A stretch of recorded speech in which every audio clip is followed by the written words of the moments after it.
ہم نے آسمان میں عجیب و غریب بات دیکھی تھی، مولیت حرس و شعبہ کے دونس حراسہ، نگرانی، سیکیورٹی، بہترین سیکیورٹی کا انتظام ہے.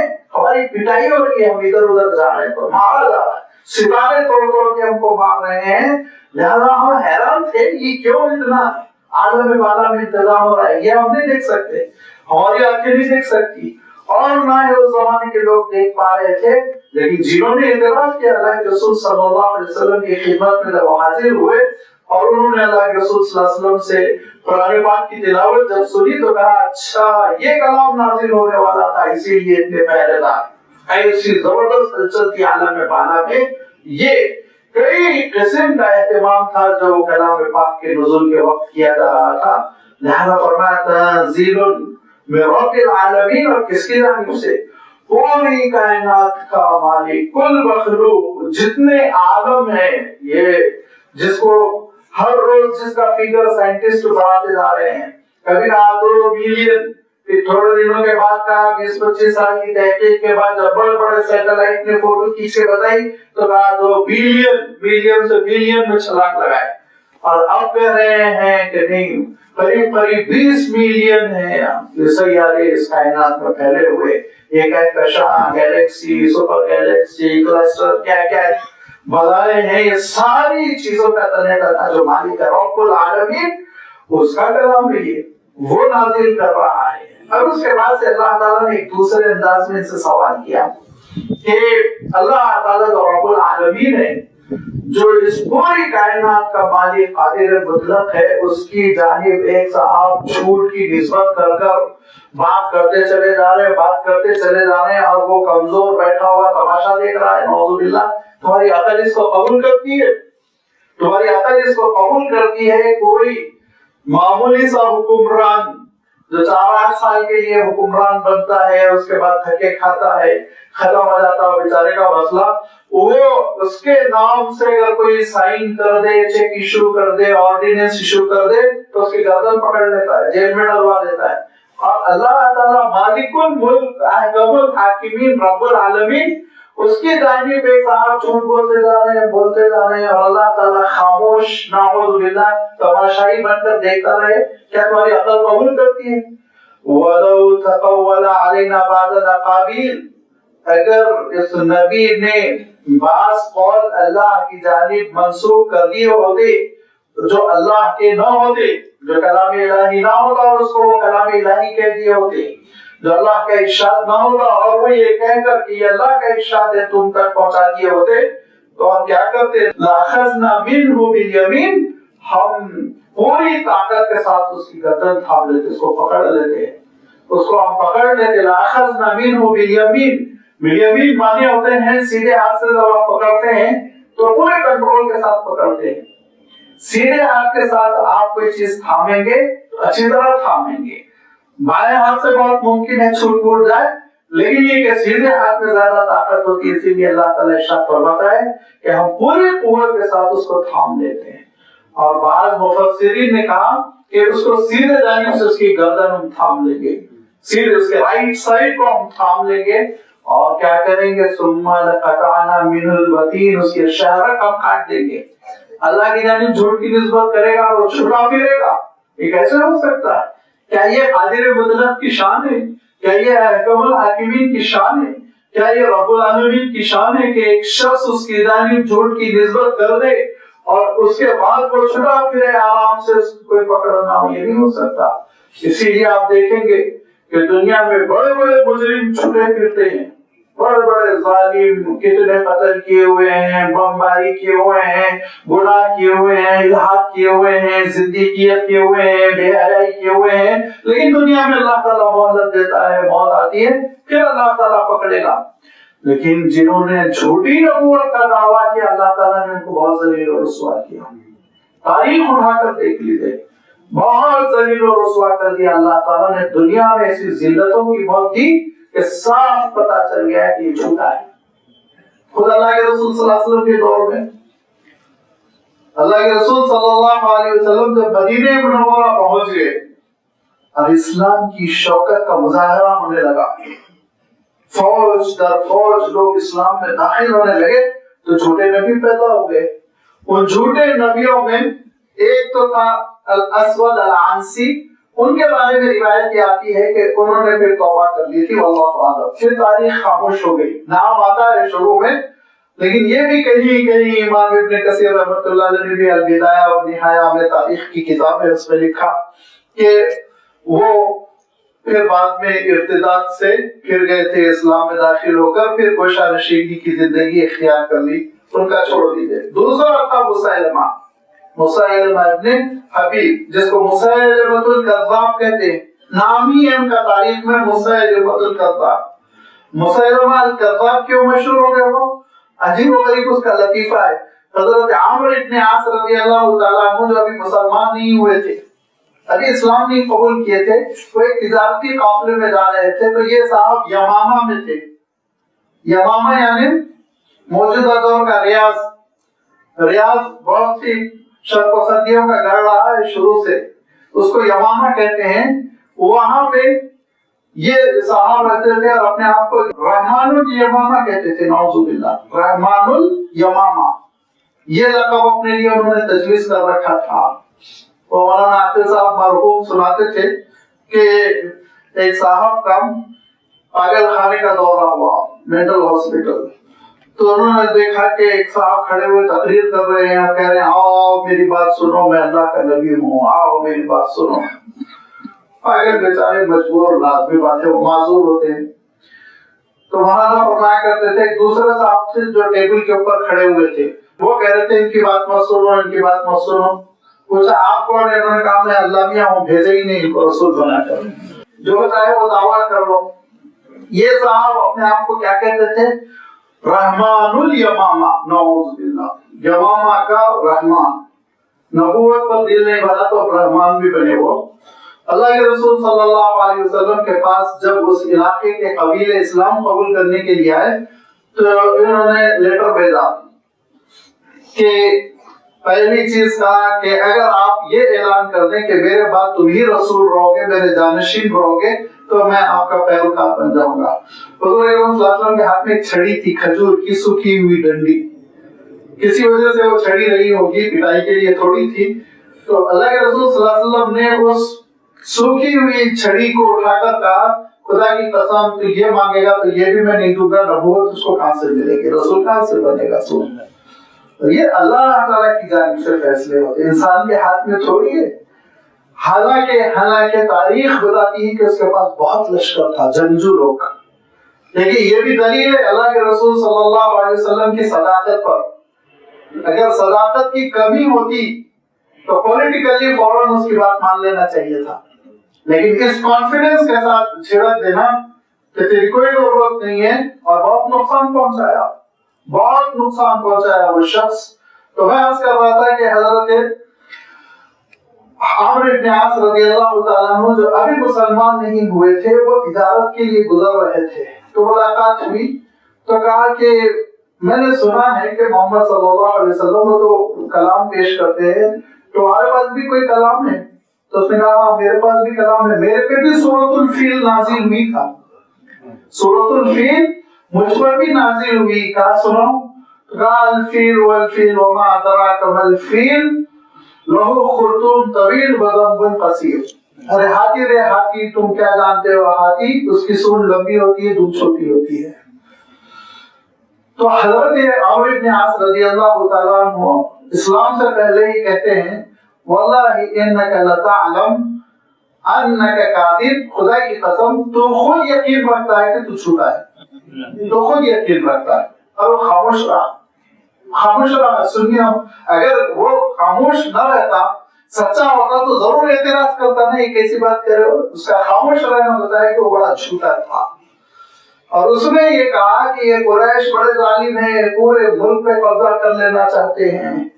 جب اللہ کے رسول صلی اللہ علیہ وسلم کی یہ بات معلوم ہوئی تو اللہ کے رسول صلی اللہ علیہ وسلم نے کہا زمین سے ہم کو کوئی سروکار نہیں، ان الارض للہ یورثها من یشاء والعاقبۃ للمتقین.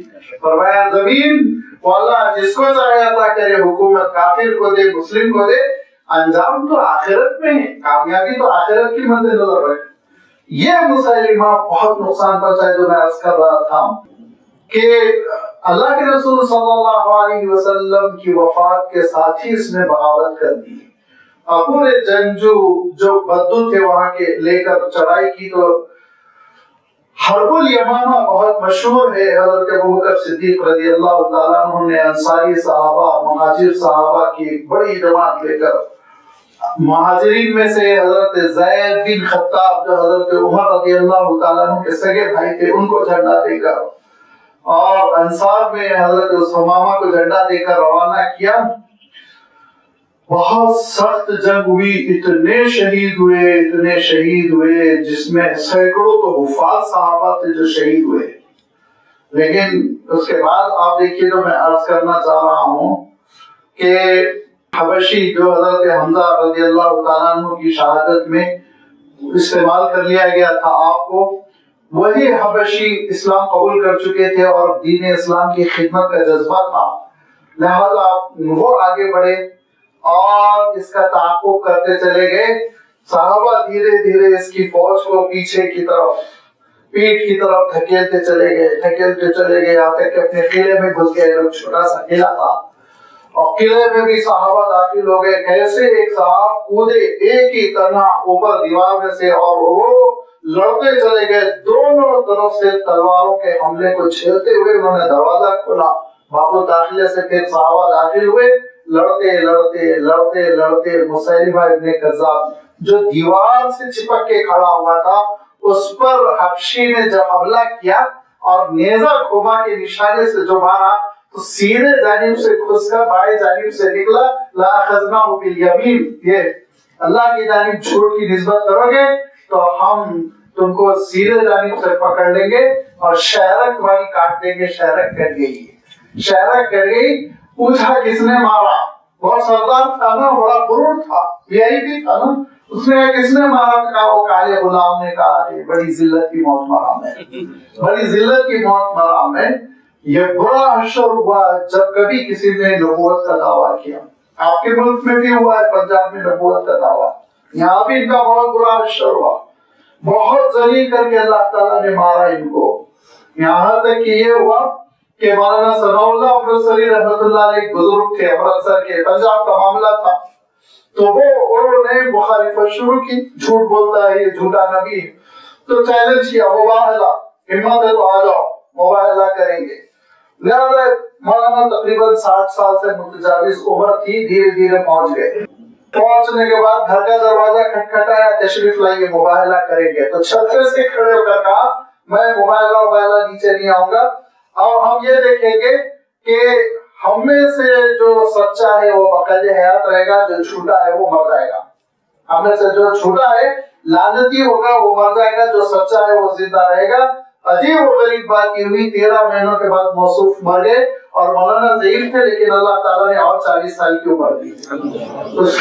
اس کے چیلنج کی وجہ سے مولانا کی عمر میں برکت ہو گئی۔ ساری زندگی تحفظ ختم نبوت کے لیے وقف تھی مولانا ثناء اللہ امرتسری رحمۃ اللہ علیہ کی، لہذا یہ ہوا کہ اور موت بھی کیسے آئی۔ آپ حیرت کریں گے ان کے چاہنے والے نے جو سیرت لکھی ہے، ان کے ماننے والے نے، جو ان کے قریبی ساتھی نے جو سیرت لکھی ہے، سیرت المہدی کے نام سے، مہدی موعود مانتے ہیں نا، وہ صاحب مہدی موعود تھے، بڑے لطیف ہے ان کے، ان کو اللہ نے بشارت دیا کہ اب مصلح موعود پیدا ہوں گے، تم کو ایک اللہ تعالیٰ بیٹا دے گا جس کا لقب ہوگا مصلح موعود، وہ مصلح جن کا وعدہ کیا گیا۔ لہذا ایک صاحب پیدا ہوئے، ان کا نام رکھا گیا برکت، اور اس کے بعد ان کے بارے میں انہوں نے پیشن گوئی کہ میرے یہ بیٹے کے ہاتھ پہ میرے دین کی تکمیل ہو جائے گی، پوری دنیا فتح ہو جائے گی، فاتح عالم رہے گا، اسلام کا نعوذ باللہ اس کے اپنے مذہب کا غلبہ ہوگا۔ عجیب اور غریب بات یہ ہے کہ وہ صاحب کم سنی میں ہی مر گئے، ان کے سامنے دیکھتے رہ گئے۔ یہ مصلح موعود مسیح موعود سے پہلے چلے گئے۔ اب اس کے بعد سے ان کی طبیعت خراب ہوئی اور کولرا ہوا، ہیضہ ہوا، اور ان کی سیرت لکھنے والا سیرت مہدی میں آپ جا کے دیکھیے صفحہ نمبر 11 پہ لکھتا ہے کہ حضرت کے منہ سے جو نکل رہا تھا اس سے بڑی بدبو آ رہی تھی۔ اتنی بدبو آ رہی تھی کہ ریلوے اسٹیشن لے جایا گیا تاکہ آبائی مکان منتقل کرے لاش کو، تو ان کی لاش 24 گھنٹے اسٹیشن پہ پڑی رہی. اسٹیشن ماسٹر اجازت نہیں دیا یہ سڑی ہوئی لاش آپ نہیں لے جا سکتے. پھر چونکہ انگریزوں کے یہ وفادار تھے، اوپر سے انگریزوں سے آرڈر لے کر آئے اور انگریزوں نے ان کو پھر اجازت دی کہ جاؤ ٹھیک ہے شفٹ کرو لاش کو. تو اللہ تعالیٰ یاد رکھیے جو اللہ کی تعلیم چھوڑ کی نسبت کرتا ہے اس کو دنیا میں ذلیل کر کر چھوڑتا ہے، دنیا میں ذلیل کر دیتا ہے. بڑے بڑے مجرم دنیا میں ان کا فیصلہ نہیں ہوگا، لیکن چھوٹے نبوت کا فیصلہ اللہ تعالیٰ دنیا میں کرے گا، بتائے گا یہ کتنے ذلیل ہے، یہ کتنے رسوا ہے، کتنے گئے گزرے ہیں، زندگی بھر منہ سے جھوٹ بکتے رہے لہذا منہ سے غلاظت ہی نکلے گی ان کی.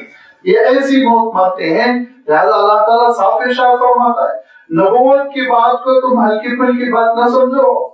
وَلَوْ تَقَوَّلَ عَلَيْنَا بَعْضَ الْأَقَاوِيلِ چند جملے ہماری جانب اگر یہ منسوخ کر دیں، ہم نے جو نہیں کہا اس کو یہ کہے کہ اللہ رب العالمین نے اللہ کا ارشاد ہے، اللہ تعالیٰ کا فرمان ہے لَأَخَذْنَا مِنْهُ بِالْيَمِينِ پوری طاقت کے ساتھ ہم اس کو تھام لیں گے، پکڑ لیں گے، جا نہیں پائے گا.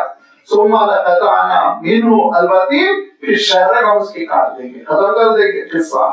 فما منكم من احد عنه عاجزين پھر تم میں سے کوئی بھی شخص اس کو بچا نہیں سکے گا جب ہمارا فیصلہ نافذ ہوگا. اور نہیں بچا سکے یمامہ کے پورے کے پورے فوجی اور لشکر جرات، اور نہیں بچا سکی انگریزی حکومت جو پوری طرح بیکنگ پہ لگی ہوئی تھی اور اس مذہب کے نشر و اشاعت کے لیے اس وقت سے آج تک 100 سال ہو گئے دولت خرچ کرتی چلی جا رہی. موصوف نے کہا تھا کہ میری نسل میں تو لوگ میرا دین قبول نہیں کریں گے، آنے والی نسل میں پورے لوگ دین قبول کریں گے اور تیسری نسل میں میرے دین کا غلبہ ہو جائے گا. جب لوگوں نے 70s میں کہا کہ تھرڈ جنریشن ختم ہو رہی ہے، تھرڈ جنریشن تو ختم ہو رہی ہے، تو کیا آپ کی تو پیشن گوئی جہاں کی وہاں رہے گی؟ تو اب ان کے چاہنے والوں نے کہا نہیں اس سے مراد صدی ہے، صدی جنریشن ہے، صدی ہے. جب میں یہ کہوں تیسری نسل میں غلبہ ہو جائے گا تو صدی کیسے مراد ہو سکتی، 100 سال کیسے مراد ہو سکتی؟ سوچ جاؤ. یہ لطیفے ہیں جب انسان بھٹکتا ہے، ضد پر آتا ہے، گمراہی کا خوگر ہو جاتا ہے اور بددیانتی اس کی طبیعت میں داخل ہو جاتی ہے، اچھی حقیقتوں کا انکار کر دیتا ہے، بڑی حقیقتوں کا انکار کر دیتا ہے. اور اگر یہ نصیحت نہ ہوتی تو ابو جہل کیوں کفر پہ مرتا، فرعون کیوں کفر پہ مرتا؟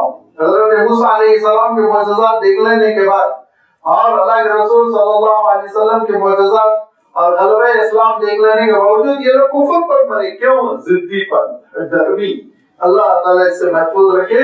فرمایا دیکھو وَإِنَّهُ لَتَذْكِرَةٌ لِّلْمُتَّقِينَ یہ کلام وہ کلام ہے جو نصیحت کا سامان ہے ان کے لیے جو گناہوں سے بچنا چاہتے ہیں. تذکرۃ للمتقین اہل تقوی کے لیے. پھر میں وہی عرض کرتا ہوں اللہ تعالیٰ نے ہمیشہ ہر جگہ جو بات ارشاد فرمائی وہ یہ کہ تقوی خالی مسلمانوں کے رجسٹر میں تمہارا نام ہونے سے کام نہیں چلے گا، تمہارے اندر جذبہ تقوی ہونا چاہیے. اور جذبہ تقوی کس کو کہتے ہیں؟ اللہ کے غضب سے بچنے کا احساس. یہ تقوی کے معنی ہوتے بچنا، اور جب بچنا ہے تو کس سے بچنا ہے؟ مولا کی ناراضگی سے، اللہ کے غضب سے، اس کی پھٹکار سے، اس کی سزاؤں سے، اس کے عذاب سے، اس کی سرزنش سے. آپ کیسے بچ سکیں گے؟ اتنا پریکٹیکل بہت ہی آسان نسخہ دے دیا گیا کہ حرام جو ہے حرام سے بچو، حرام بولنے سے بچو، حرام دیکھنے سے بچو، حرام کھانے سے بچو، حرام پینے سے بچو. جن کو شریعت اسلامی نے حرام ڈکلیئر کر دیا اس سے بچتے چلے جاؤ. تمہیں تقوی کوئی خاص ڈریسنگ کا نام تقوی نہیں ہے، تقوی کا کوئی یونیفارم نہیں ہے ڈریس اس طرح کا کپڑا پہنا جائے. تقوی کا کوئی مقام نہیں ہے وہاں پہ رہو گے تو متقی رہو گے، مسجد میں رہو گے تو متقی، گھر میں رہو گے تو بدکار. ہرگز نہیں. تم دکان پر بھی متقی رہو گے، گھر پر بھی متقی رہو گے، روڈ پر متقی رہو گے، مزدوری کرتے ہوئے متقی رہو گے، حکومت کرتے ہوئے متقی رہو گے. بس شرط یہ ہے کہ اللہ کی نافرمانی سے بچو. ایک ہی چیز یوسف علیہ السلام کو یاد کرو، محل میں ہے، نوجوان حسین، ساری نعمتیں قدموں پہ ڈالی جا رہی ہے، لیکن گناہ کے سلسلے میں کہا کہ معاذ اللہ نہیں ہو سکتا. ان ربی احسن مثوایا، پروردگار مجھے دیکھ رہا ہے اور میں اس کے دین کو پارا پارا کر دوں، یہ مجھ سے نہیں ہو سکتا، یہ نہیں کروں گا۔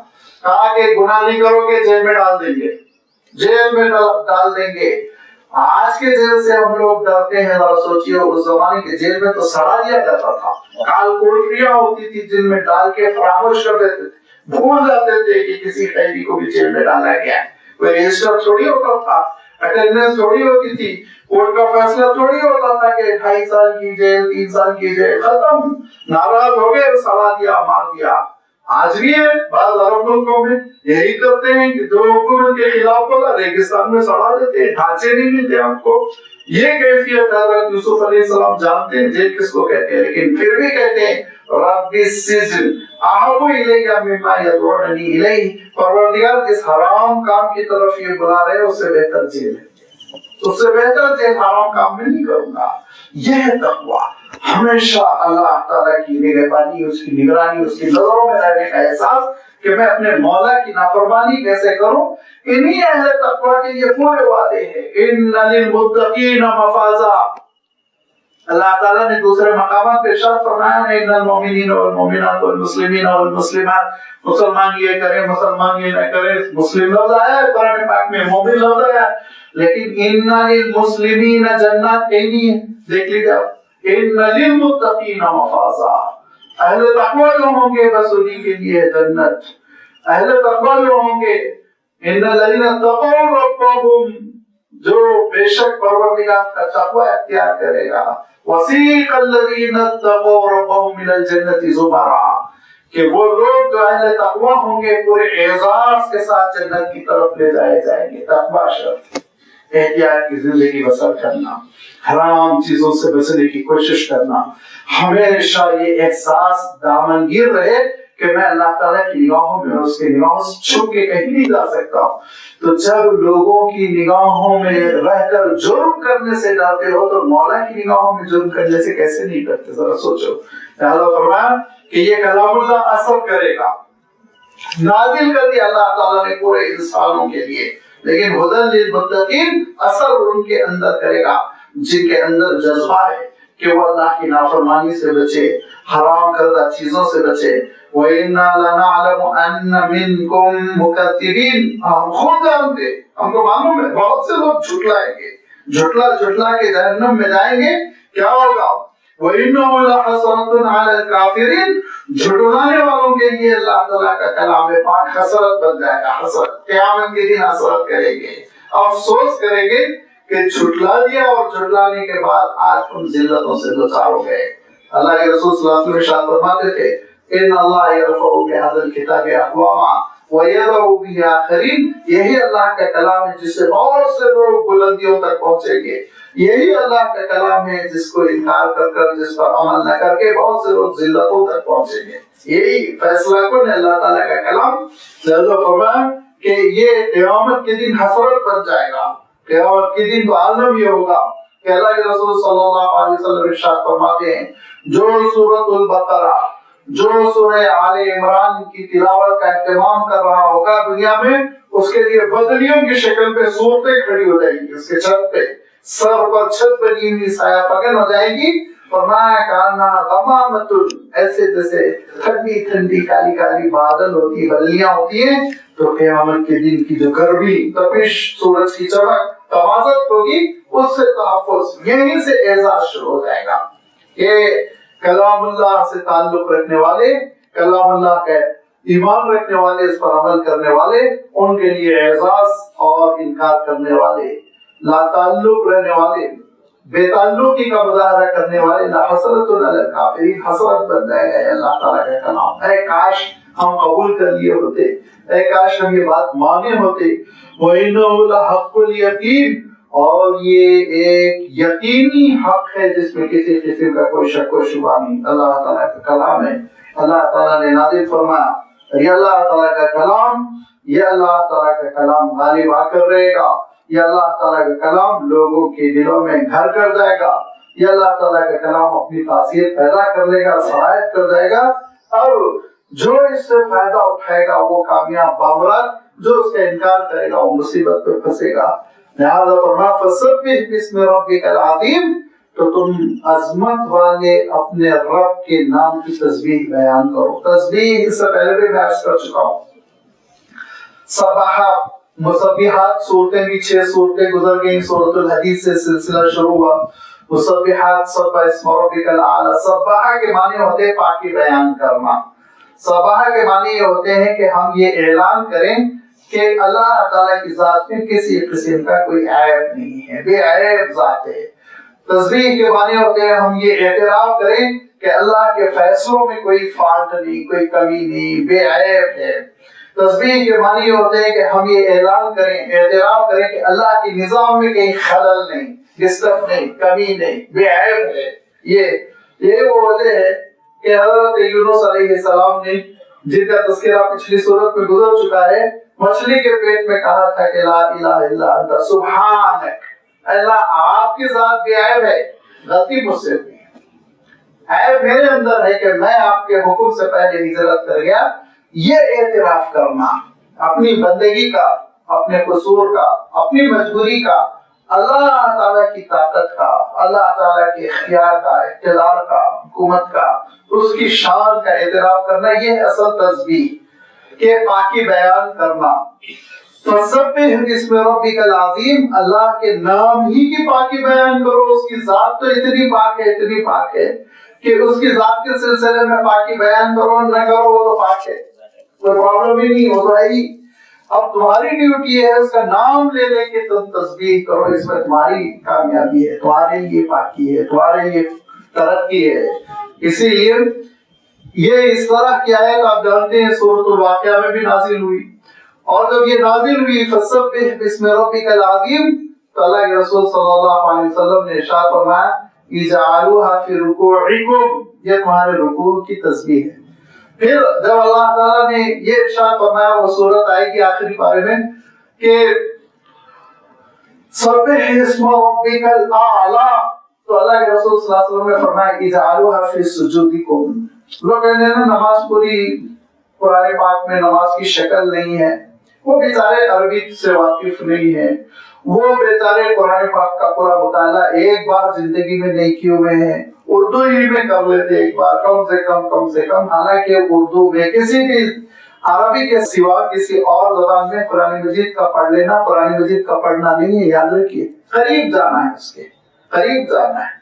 اللہ تعالیٰ کا کلام تو عربی میں ہے، اللہ تعالیٰ کا کلام عربی میں ہے. اسی لیے میں کہتا ہوں کہ آپ دیکھیں گے جتنی گمراہیاں عقیدے کی عجمیوں میں آتی ہے، وہ عقیدے کی گمراہیاں عربوں میں نہیں آتی، عمل میں آتی ہے. عمل میں آتی، بے حیائی کریں گے، پیسے زیادہ خرچ کریں گے، یہ کریں گے، وہ کریں گے. لیکن جو انکار حدیث پیدا ہو رہا ہے، اس مذہب کی طرف جھک رہے، گمراہی کی طرف جھک رہے، یہ عجمیوں میں ہے، یہ ایرانیوں میں ہے، انڈینس میں ہے، یہ بر صغیر میں ہے. یہ کیوں؟ اس لیے کہ اللہ تعالیٰ کے کلام پاک نہیں سمجھے ہوئے راست. نماز پوری نہیں ہے، اتنا جھوٹا دعویٰ ہے، اتنا جھوٹا دعویٰ ہے. نماز کے ارکان تو نماز کے ارکان ہیں، نماز کے اذکار قرآن مجید میں ہیں، نماز کے اذکار ہے قرآن مجید میں. آپ کو قیام میں تلاوت کرنا ہے، اس کا اللہ تعالیٰ نے حکم دیا. آپ کو رکوع میں سبح اسم ربک الاعلی سے، سبح ربک العظیم سے رکوع میں کیا پڑھنا ہے، سجود میں کیا پڑھنا ہے، تسبیحات اللہ تعالیٰ نے دی ہے. ہر چیز اللہ تعالیٰ نے عنایت فرمائی. مسئلہ ایک تو نمبر 1 عقل سلیم، نمبر 2 علم. اب دونوں سے جو پیدل ہے تو سائیکل کا نہ 1 پہیا نہ 2 پہیا، گاڑی کہاں سے چلے گی؟ گاڑی کہاں سے؟ دیکھو موبائلیاں ہیں. کم سے کم اتنا نہیں ہے تو علماء حق کے پاس بیٹھو، اہل اللہ کے پاس بیٹھو، اہل اللہ کے پاس جاؤ، عربی دان حضرات کے پاس جاؤ، کلام اللہ سمجھنے کی کوشش کرو. ایک ڈنڈی مار رہا ہے اس کو چھوڑ دو، دوسرے کے پاس جاؤ. کرتے نہیں کرتے؟ ڈاکٹر صاحب ایک کے پاس گئے، فیس بھی دے دی 500 روپے، بعد میں پتا چلا کہ صحیح دوا نہیں دے رہے ہیں، ان کو چھوڑ کر دوسرے کے پاس جاتے ہیں، 700 روپے فیس. اچھا، اور تماشا یہ کہ پہلے ڈاکٹر صاحب نے 10,000 کے معائنے کروائے تھے، ٹیسٹ رپورٹیں نکلوائی تھی. دوسرے ڈاکٹر صاحب پوری رپورٹیں ایسے ہٹا دیتے، پھر لکھتے ہیں، وہ پھر کراتے ہیں 10,000 کی. کیوں؟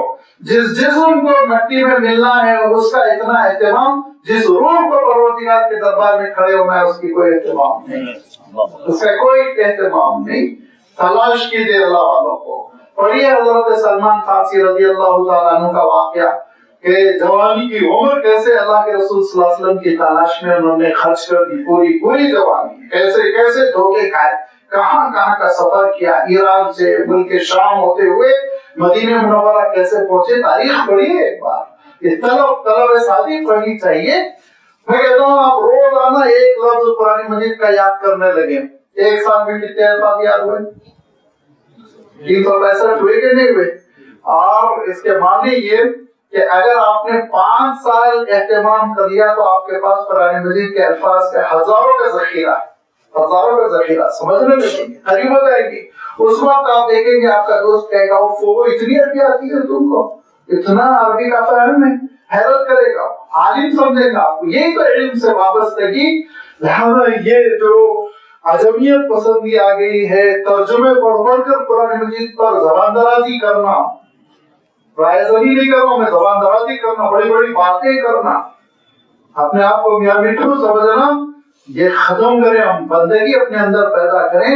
اللہ تعالیٰ نے جو چیزیں ہم کو عنایت فرمائی وہ چیزیں ہم کلام اللہ سے راست لیں، اس کے بعد دیکھیں اپنی زندگی میں کیسے اثر ہوتا ہے۔ فسبح باسم ربک العظیم، وہ عظمت والے رب کے اسم کی تسبیح کرو، اس کے نام کی بھی پاکی بیان کرو، اس کے نام میں برکت، اللہ اللہ کہنے سے برکت ہے۔ لہذا یہ سبحان اللہ کہنا اتنی بڑی بات ہے کہ آپ اس کے اجر کا اندازہ نہیں کر سکتے۔ اللہ کے رسول صلی اللہ علیہ وسلم فرمایا کرتے تھے کہ 2 جملے ہیں چھوٹے بڑے فرمایا، کلمتان خفیفتان علی اللسان، بہت آسانی سے آپ اس کا تلفظ کر سکتے ہیں، نو پرابلم، یاد کرنے میں بھی انشاءاللہ دقت نہیں ہوگی اور اعادہ کرنے تکرار کرنے میں بھی انشاءاللہ کوئی پریشانی نہیں ہوگی۔ فرمایا زبان پہ تو ہلکے پھلکے ہیں، لیکن فرمایا ثقیلتان علی المیزان، قیامت کے دن پتہ چلے گا میزانی عمل میں کتنے وزنی ہو، کیا اہمیت ہے ان کی۔ اور فرمایا اس کو تو چھوڑ دو، اپنے محبوب کے بارے میں سوچو، حبیبتانی الی الرحمن، رحمان کو بہت پسند ہے، وہ رحمان کو بہت پسند ہے۔ وہ 2 جملے کیا ہے؟ سبحان اللہ بحمدہ و سبحان اللہ العظیم۔ کس کو یاد نہیں ہوگا؟ گاڑی چلاتے ہوئے، بات چیت کرتے ہوئے، پکوان کرتے ہوئے، کپڑے سیتے ہوئے، کبھی بھی کسی بھی وقت وضو کی بھی شرط نہیں ہے، قبلہ رخ ہونے کی شرط نہیں ہے، جائے نماز پہ بیٹھنے کی شرط نہیں، جو بھی آپ دنیاوی کام میں مشغول، ہاتھ مشغول، پیر مشغول، اور سبحان اللہ بحمدہ سبحان اللہ العظیم آپ کہہ لیں، کتنا مقام بلند ہو رہا ہے۔ اللہ کے رسول صلی اللہ علیہ وسلم ارشاد فرماتے ہیں سبحان اللہ ایک مرتبہ کہنے سے جنت میں ایک کھجور کا درخت تمہارے نام سے لگ جاتا ہے۔ اشتہار آتا ہے نا، پلاٹ خریدیے، اس میں ہم ساگوان کے 5 درخت لگائیں گے، اور 10 سال کے بعد معلوم ہوتا ہے کہ وہ پلاٹ بھی نہیں ہے، درخت بھی نہیں ہے، لیکن اللہ کے رسول صلی اللہ علیہ وسلم کیا کہہ رہے ہیں۔ اور مجھے سب سے زیادہ اس حدیث پہ حیرت ہوتی ہے، بلکہ اس حدیث پہ میں لرز جاتا ہوں، میرے اندر ایک عجیب و غریب تلاطم برپا ہو جاتا ہے کہ اللہ کے رسول صلی اللہ علیہ وسلم ارشاد فرماتے جب میں معراج پر گیا اور حضرت ابراہیم سے میری ملاقات ہوئی تو حضرت ابراہیم نے کہا اقرأ امتک السلام، اے محمد آپ اپنی امت سے میرا سلام کہیے۔ حضرت ابراہیم علیہ السلام کہہ رہے ہیں جن کے چپل کی دھول کے برابر ہم لوگ نہیں ہیں، وہ اللہ کے رسول صلی اللہ علیہ وسلم کے صدقے میں ہم کو سلام کہہ رہے ہیں۔ کیا کہا؟ اقرأ امتک السلام، آپ کی امت کو میرا سلام پہنچائیے، اور یہ کہیے پیغام بھی دیکھیے، اور یہ کہیے کہ ان الجنت طیبۃ التربہ، جنت بہت زرخیز ہے، بتا دیجیے ان سے جنت بہت زرخیز زمین ہے، بہت زرخیز زمین ہے، وہ تو اس کی زمین خود مشک سے بنی ہوئی ہے، تو اس کی زرخیزی کا کیا کہنا۔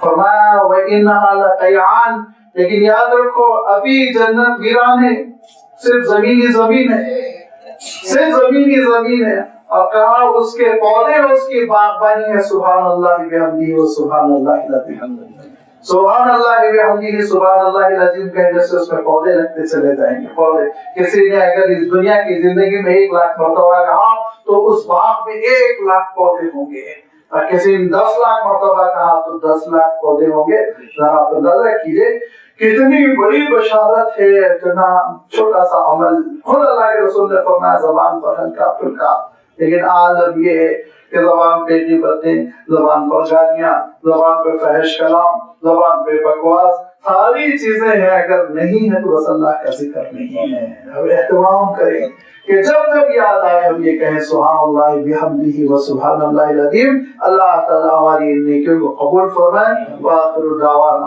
ان الحمد للہ رب العالمین۔